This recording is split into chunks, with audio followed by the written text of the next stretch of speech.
예.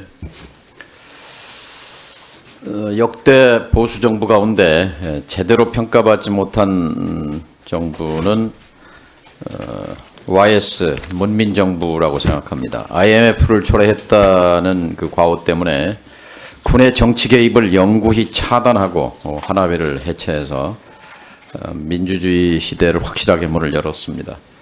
금융 실명제, 공직자 재산 등록, 역사 바로 세우기 등 아주 과감한 개혁 조치들로 평가를 받고 있습니다. 박장범 후보자는 김영삼 정부의 이런 개혁 조치 때 아마 대학생이거나 막 KBS에 입사했던 시기로 보이는데요. 이런 획기적 개혁 조치에 대해서 당시 청년 학생 또는 신입 기자로서 어떤 심정이었습니까? 그래서 94년도 2월에 입사했기 때문에 예. 예를 들어서 하나회 숙청이라든지 금융실명제 대단한 세우기. 개혁 조치라고 생각하고 있습니다. 네, 그때 가슴이 뛰지 않았어요? 네, 성공한 쿠데타는 처벌할 수 없다. 이런 말 들어보셨죠? 네. 언제 누가 한 말인지 기억하십니까? 예전에 검찰이 12.12 반란 사태에 대해서 처음에 내린 결론이었던 걸로 알고 있습니다. 네, 95년 7월 검찰이 성공한 내란에 의해서 새로운 헌정 질서가 창출되면 사법심사의 대상이 되지 않는다. 공소권 없음, 불기소 처분을 했어요. 올바른 판단이었습니까? 결과적으로는 사후에 그 판단이 뒤집힌 걸로 알고 있습니다. 그러니까 그 판단이 검찰의 판단에 대해서 어떤 생각을 하고 계세요? 역사적으로 그 판단이 결과적으로는 잘못된 판단이었기에 잘못된 판단이죠. 다시 김영삼 대통령은 그 직후에 성공하든 실패하든 쿠데타는 쿠데타다 이렇게 규정하고 전두환, 노태우 일당을 법정에 세워서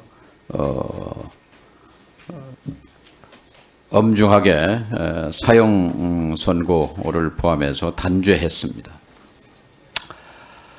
자, 2024년 올해 7월 31일 방통위는 이진숙, 김태규 두 방통위 구성원으로 MBC 박문진 이사 6명, KBS 이사 7명을 면접도 없이 심의 의결도 없이 추천했습니다. 근데 법원이 제동을 걸었어요. 올해 10월 18일 서울행정법원은 두 사람이 모여서 의결한 것은 위법하니 취소해야 한다. 두 사람의 의결만으로 내린 결정은 의결 정족수 요건을 충족하지 못한다. 절차적 하자가 있어 위법하다.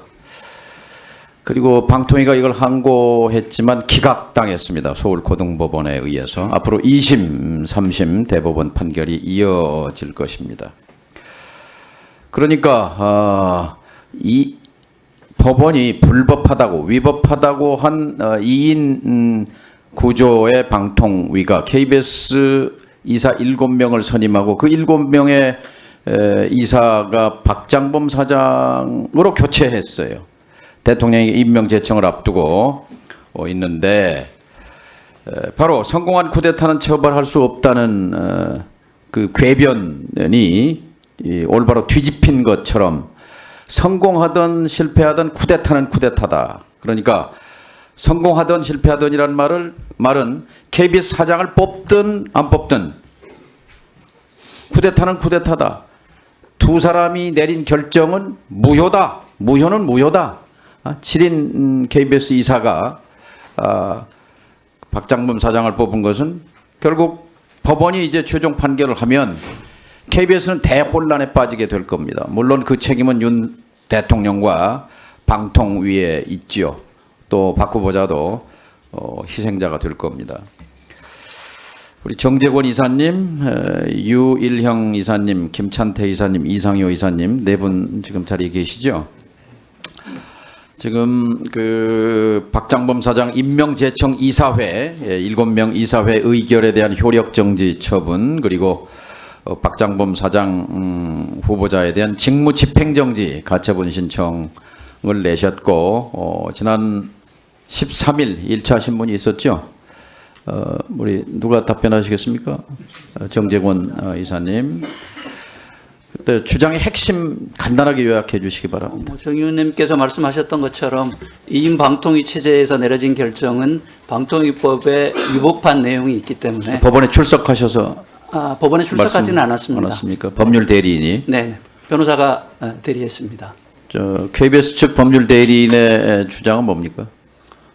제가 직접 듣지 못했기 때문이긴 합니다만 핵심은 2인 체제에서 내린 결정이 위법하지 않다. 지금 법률 대리 설명하고 있는 걸로 KBS 알고 측 있습니다. 대리인은 그 서면 변론서를 좀 늦춰달라 뭐 이렇게 얘기를 하고 있는 것 같고, 재판장은 국회 청문회가 끝나기 전에, 오늘 청문회 19일인데 오늘까지 이 서면 변론서를 좀 제출해라.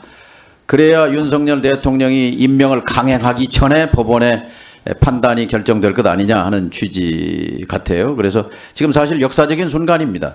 어제 오늘 국회는 지금 박장범 후보자에 대한 청문을 심도 깊게 진행하고 있고, 동시에 사법부는 또 네 분 야권 추천 이사님들의 그런 가처분 효력정지 처분 신청을 지금 심의하고 있는 굉장히 중요한 순간입니다.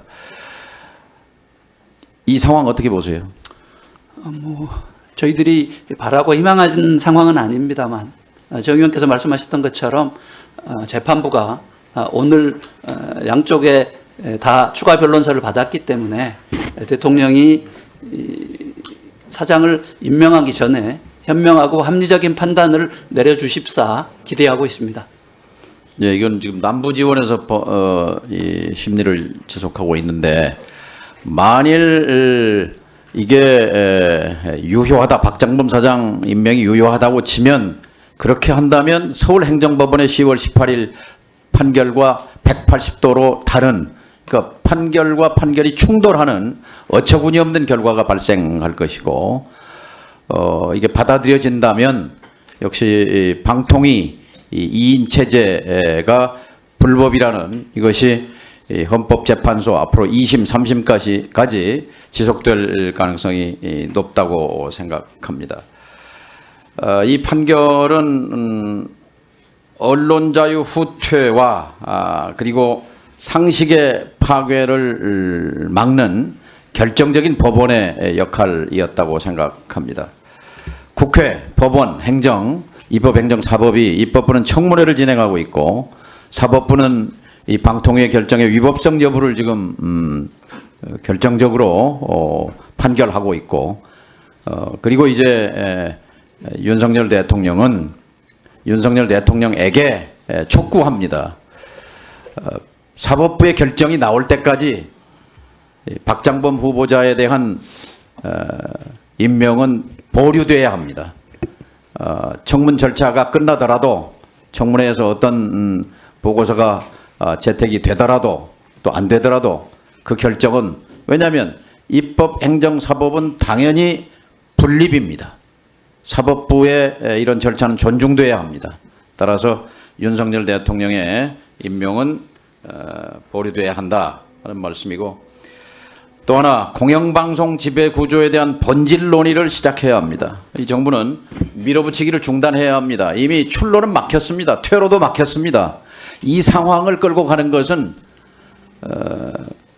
이 국민 통합의 상징으로서의 대통령직 수행자로서 대통령의 적절한 직무 수행이 아닙니다. 국회는 거대 야당에 의해서 막혀 있고, 법원은 지금 2인 방통위가 내린 100가지가 넘는 결정에 대해서 위법성을 지금 가려내고 있는데, 여기서 계속해서 공영방송 장악 밀어붙이기는, 그것은 국민에게 불이익일 뿐만 아니라 불행한 일입니다. 이 같은 엄중한 상황 앞에 지금 박장범 후보자가 서 있다는 것을 명심하시고 엄중한 마음으로 법원의 결정 기다리시기 바랍니다. 이상입니다.